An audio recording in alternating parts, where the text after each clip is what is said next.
Boa noite, irmãos. Precisam de Cristo. Nosso texto de hoje, Romanos capítulo 10, os versos 14 e 15, mas vamos ler desde o 5 para pegar todo o contexto e o parágrafo aí que nós vimos, esse pedaço do nosso trecho nós vimos semana passada, né? Mas vamos recordar o texto então, desde do verso 5. Romanos capítulo 10, verso 5, então, o texto diz: Ora, Moisés escreveu que o homem que praticar a justiça decorrente da lei viverá por ela. Mas a justiça decorrente da fé, assim diz: Não pergunte em teu coração quem subirá ao céu, isto é, para trazer do alto a Cristo, ou quem descerá ao abismo, isto é, para levantar Cristo dentre os mortos. Porém, que se diz: A palavra está perto de ti, na tua boca e no teu coração. Isto é a palavra que pregamos.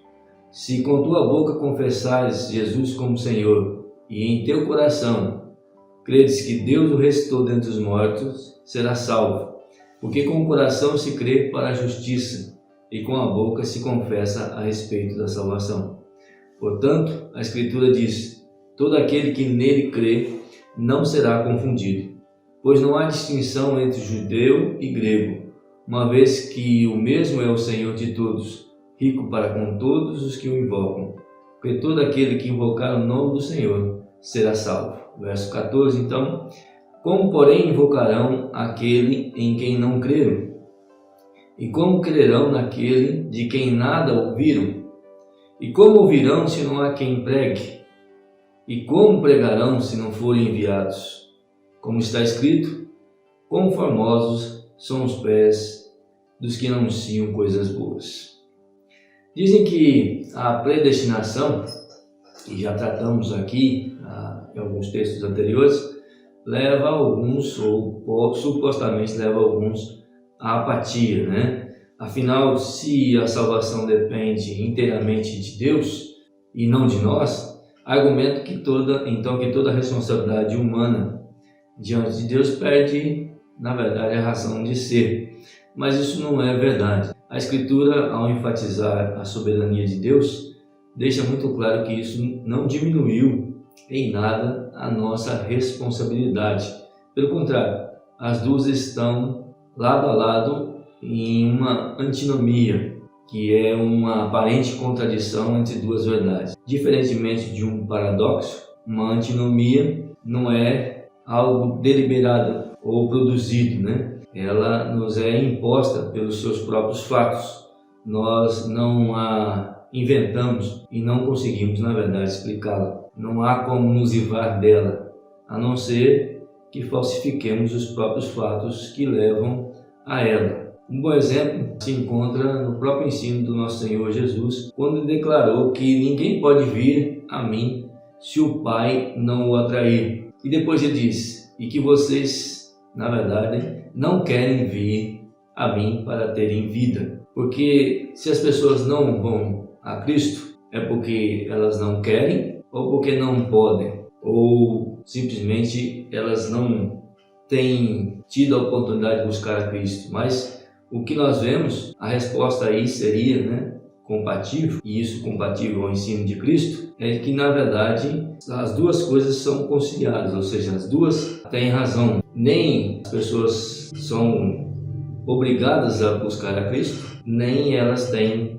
da parte de Cristo algo que os impeça. Na verdade, as duas verdades andam assim juntas. Sobre esses assuntos temos tratado, e Paulo tem na verdade tratado aqui, em todo o contexto que temos visto. O fato é que na atual dispensação, Deus reduziu os predestinados para a salvação dentro de Israel a um pequeno grupo dos remanescentes, como nós vimos, como nos informa, na verdade, o verso 27 do capítulo 9. E embora isso seja predeterminado por Deus, isso não isenta de culpa os israelitas, que têm desde os dias de Cristo rejeitado o próprio Cristo, não o aceitando como o Messias prometido, bem como rejeitaram o seu ensino e o ensino do seu evangelho. E o mesmo princípio se aplica, na verdade, a todos os povos que têm rejeitado e todas as pessoas que têm rejeitado a mensagem do Cristo ressurreto como o único caminho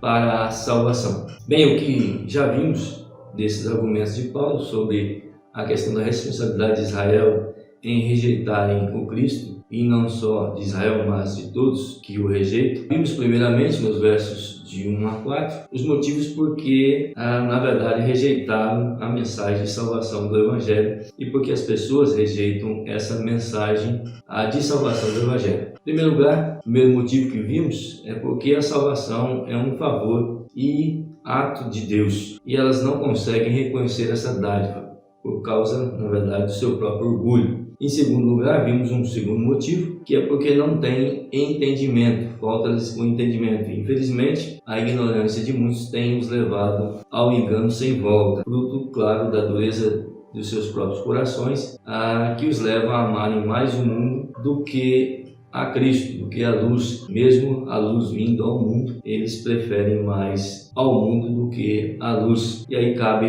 na verdade, aquele ditado que o pior cego é aquele que não quer ver. E um terceiro motivo que nós vimos, porque rejeitam a Cristo, rejeitam a mensagem do Evangelho, é porque buscam uma justiça própria. Na verdade, sua altivez e egoísmo acaba levando-os a uma vida centrada somente em si mesmos e se fadam ao erro dos que dizem salve-se quem puder ou como puder, se isso fosse realmente possível. Desprezando assim totalmente os propósitos de Deus, criam seus próprios caminhos para a sua suposta salvação. Também já falamos que essa ignorância quanto ao verdadeiro caminho para Deus e essa trágica adoção de um caminho falso não são de maneira nenhuma uma exclusividade no caso aqui de Israel. Encontra-se amplamente divulgadas entre os religiosos de todas as crenças, inclusive cristãos confessos, cristãos que são cristãos somente de boca, essa verdade, né? Na verdade, todos os seres humanos, cientes de que Deus é justo e eles não, vivem naturalmente em busca de uma justiça que lhes possa dar condições de se apresentar diante de Deus. Existem diante deles, então, duas opções possíveis, né? A primeira, que é o que muitos têm feito, construir ou tentar construir, estabelecer uma justiça própria através de obras ou de observância de preceitos religiosos, e a outra, que é o que Paulo tem pregado, tem nos ensinado e aqui o Evangelho nos diz, de submeter-se à justiça de Deus mediante a fé em Jesus Cristo. Vimos que o erro fundamental daqueles que procuram estabelecer a sua própria justiça é que eles não entendem o que Paulo está nos afirmando, ou afirmou aqui no verso 4 do texto que nós lemos, que o fim da lei, texto que na verdade nós não lemos, mas está no nosso contexto, que é o versículo 4, que o fim da lei é Cristo para a justiça de todo aquele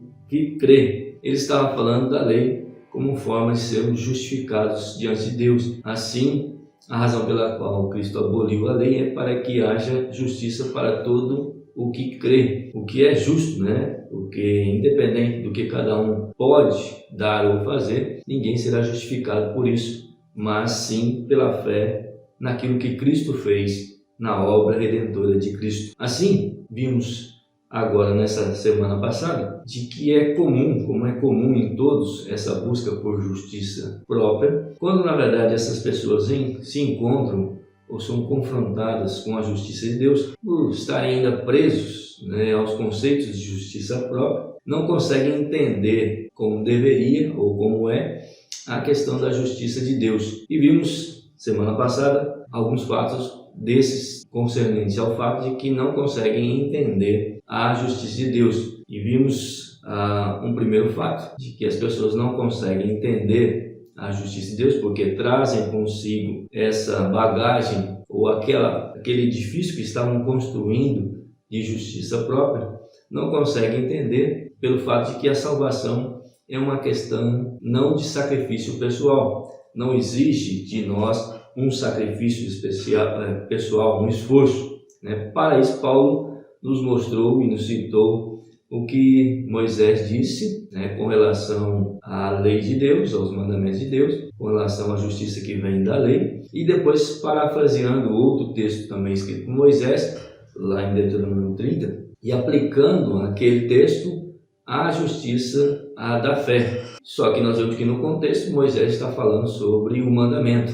E por que então Paulo está trazendo algo que foi dirigido ao mandamento e aplicando a justiça pela fé? O fato é que o que está por trás de tudo é o mesmo princípio, né? Um princípio é o único e o mesmo princípio. Assim como para Israel, Deus se revelou e revelou sua vontade e suas orientações para que eles, pela fé, vivessem de modo agradável diante de Deus, assim para nós, Cristo nos foi manifesto, nos foi revelado, para que pela fé pudéssemos crer nele e alcançar a justiça de Deus e vivermos para ele. Assim como o mandamento estava perto, na verdade, o texto é bem claro em dizer que ele estava perto, né, estava na boca deles, né, e no coração deles. Assim, para nós, Cristo está também perto, está na nossa boca, no nosso coração. E assim como o mandamento não exigia um esforço ou um sacrifício de Israel de ter que subir até o céu para poder receber ou entender ou encontrar Deus e o mandamento de Deus, nós também não precisamos, porque Cristo veio até nós, Cristo está perto, está aí na nossa boca, está no nosso coração e pode ser alcançado sem nenhum esforço, nenhum sacrifício da nossa parte. E nós vemos isso no exemplo de Naamã, quando procurou em Israel o profeta que pudesse curá-lo da lepra. E se você se recorda, nós irmãos se recordam do texto, o texto diz que quando ele chegou ao profeta, o profeta disse que o que ele precisava fazer era se banhar 7 vezes no rio Jordão, enquanto que para ele parecia ser algo muito simples, muito fácil, já que ele poderia se banhar nos rios que havia na sua própria nação. E muitas vezes é isso que impede muitos de entender o Evangelho, essa simplicidade do Evangelho. Naamã se banhou depois de ter considerado o fato 7 vezes e pela fé então alcançou a cura. Assim é o Evangelho, a sua simplicidade muitas vezes leva alguns a rejeitá-la, né? Mas o Evangelho tem que ser simples, tem que ser de total acesso a todas as pessoas, porque é a justiça de Deus e não pode ser privado a ninguém. Nisso também nós vemos o segundo fato que alguns ignoram e que leva-os a não entender, não aceitar a salvação que há em Cristo, que nós já vimos, que a salvação é uma questão de fé e compromisso, né? Não se alcança por nossos esforços, não se alcança pelos nossos méritos, mas pela fé. E o texto lá, Paulo diz, se crê com o coração e se confessa com a boca, ou seja, se externiza um compromisso com Cristo, ou seja, com a fé em Cristo, que leva também ao terceiro fato, que é que a salvação é uma questão de humildade. Enquanto na justiça própria depende-se do eu perdoar, ou alguns chegam até a dizer isso, né? Eu consegui pagar todos os meus pecados,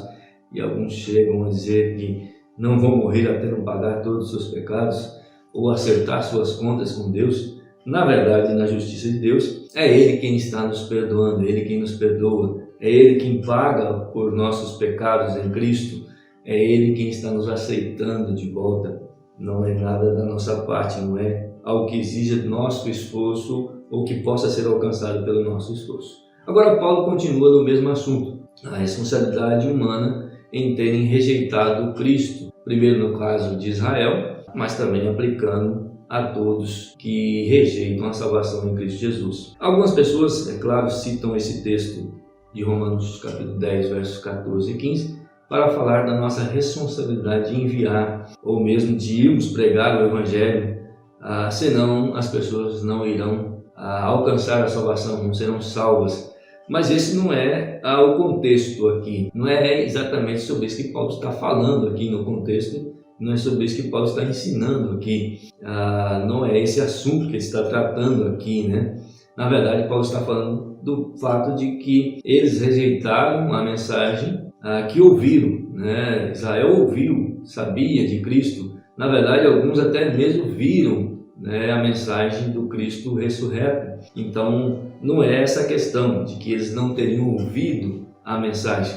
Não estou dizendo, é claro, de que não temos essa responsabilidade de anunciar o Evangelho, apenas que não vejo no texto, dentro do seu contexto, do ensino que Paulo está trazendo aqui, tal argumento para usarmos esse texto. Não que não seja verdade, muito mais o que temos visto aqui, enquadrando assim no contexto que Paulo está desenvolvendo, é que na verdade o que Paulo está desenvolvendo aqui são na verdade as desculpas que as pessoas têm levantado para rejeitarem ou supostamente desprezarem o Evangelho, desprezarem a mensagem da salvação em Cristo Jesus. Então, o que nós queremos ver aqui nesse texto, nesses versos, é essas desculpas que as pessoas acabam levantando para rejeitarem a Cristo, rejeitarem a mensagem de salvação em Cristo Jesus. A primeira desculpa que nós vemos aqui, olhando o texto, na verdade, de trás para frente,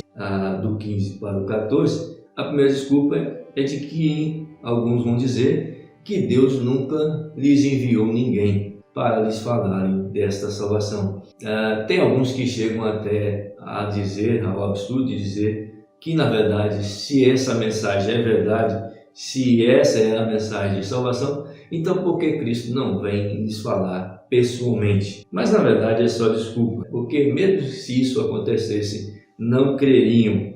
Lembra-se daquela história da parábola que na verdade nós até não interpretamos como uma parábola do rico e Lázaro, e nós vemos lá naquele texto que o rico, num determinado momento da conversa com Abraão, vai pedir a Abraão que deixasse que Lázaro voltasse e pregasse então a seus irmãos para que eles também pudessem não ser condenados assim como ele tinha sido. E aí a resposta que ele recebe é que tão pouco se deixarão persuadir, ainda que ressuscite alguém dentre os mortos. O fato é que eles precisam de Cristo, mas têm o rejeitado. Segunda desculpa que tem sido usada para rejeitar a Cristo e a mensagem de Cristo é de que nunca me falaram de Cristo. Embora seja dito por aí que a Coca-Cola é mais conhecida do que Jesus no mundo, ninguém poderá dar essa desculpa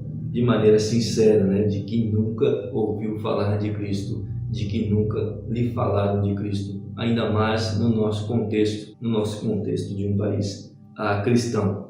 O fato é que rejeitam a mensagem de Cristo e assim andam procurando desculpas para isso.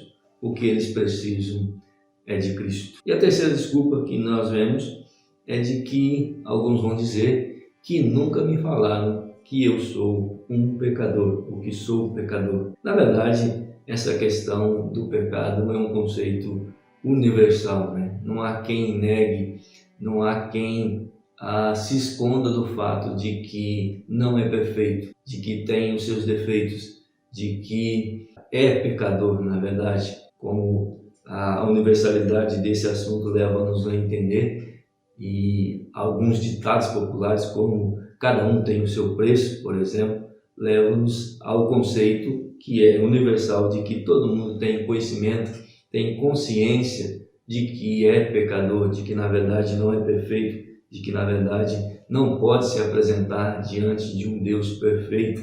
Isso que os leva a procurar uma justiça própria. Assim, a desculpa deles não está em não ter ouvido o fato de que são pecadores ou não ter ouvido essa mensagem, mas o que eles têm dificuldade é de invocar a Cristo, invocar o nome do Senhor, invocar aquele que pode e é, na verdade, o Salvador. Assim, o que eles têm dificuldade é de reconhecer o quanto são incapazes de alcançarem por seus próprios méritos ou por suas próprias forças algum mérito, alguma vantagem diante de Deus, diante do Senhor.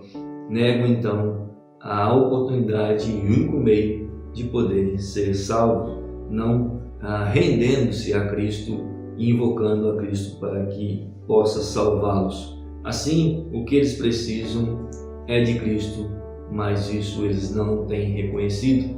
Essas desculpas podem ser, na verdade, facilmente dadas a nós, mas ninguém sinceramente poderá dar tais desculpas a Deus. E quando digo que podem ser dadas a nós, digo até para nossa vergonha, né?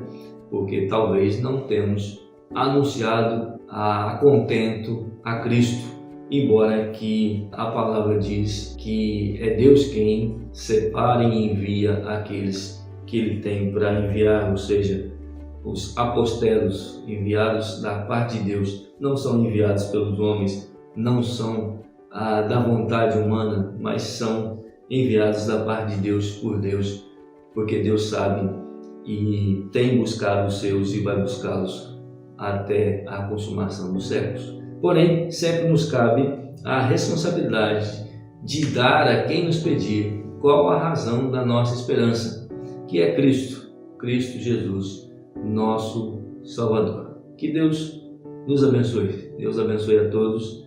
Tenha uma boa semana.